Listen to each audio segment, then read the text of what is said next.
दो देव ऐसे हैं जिनको बेर अति प्रिय है। एक मेरे देवाधिदेव महादेव और दूसरे मेरे अयोध्या के श्री रामचंद्र भगवान, जिनको बेर अति प्रिय है। और इतनी प्रियता बेर की है मेरे राम जी को, इतनी प्रियता मेरे भगवान देवाधिदेव महादेव को है। इस बेर के पीछे मां जगत जननी ने एक बार भगवान शंकर से एक प्रश्न किया,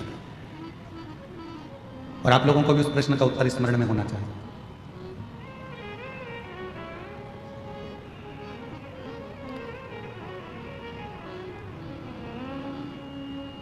जगत जननी मां अम्बा जगदम्बा एक बार भगवान शंकर जी के साथ में भ्रमण करती हुई महाकाल वन में पहुंची।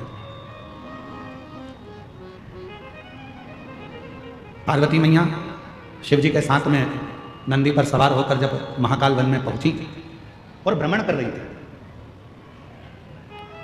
भ्रमण करते करते मां पार्वती जी का साड़ी का थोड़ा सा भाग बेर की झाड़ी में उलझ गया,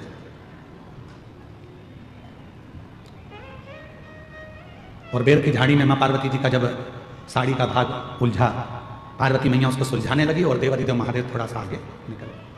पार्वती मैया बेर की झाड़ी से अपने पल्लू को सुलझाकर वापिस शिव जी के पास आ गई और उनके चरण पकड़कर महाकाल वन में मां पार्वती जी शंकर जी के पास बैठ गए।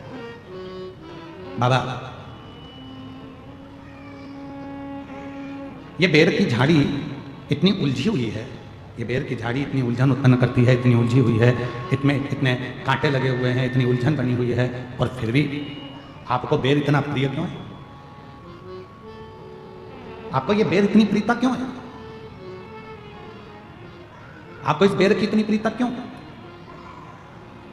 जब ये बेर की झाड़ी इतनी उलझी हुई है, इसमें कांटे इतने लगे हुए हैं कि उलझन उत्पन्न करती है, इतनी उलझी हुई है, तो भी आपको बेर से इतना प्रेम क्यों है? शंकर भगवान ने उत्तर दिया, पार्वती, संसार जैसे बेर की झाड़ी उलझी हुई है, वैसे ही ये पूरा संसार सागर उलझा हुआ है, पर उस उलझे हुए संसार सागर में भी जैसे बेर पूरी झाड़ियों में उलझा रहता है, पर बेर उस झाड़ी में अपने आप को संभाल कर रखता है, और वो बेर एक दिन मेरे पास पहुंच जाता है। उसी तरह जिसने पूरे संसार में भ्रमण कर कर भी, संसार के लोगों के साथ रहने के बाद भी, संसार के जीवों में उलझने के बाद भी जो अपनी आत्मा को परमात्मा में लगा कर रखता है, शिव कहते हैं वो बेर की तरह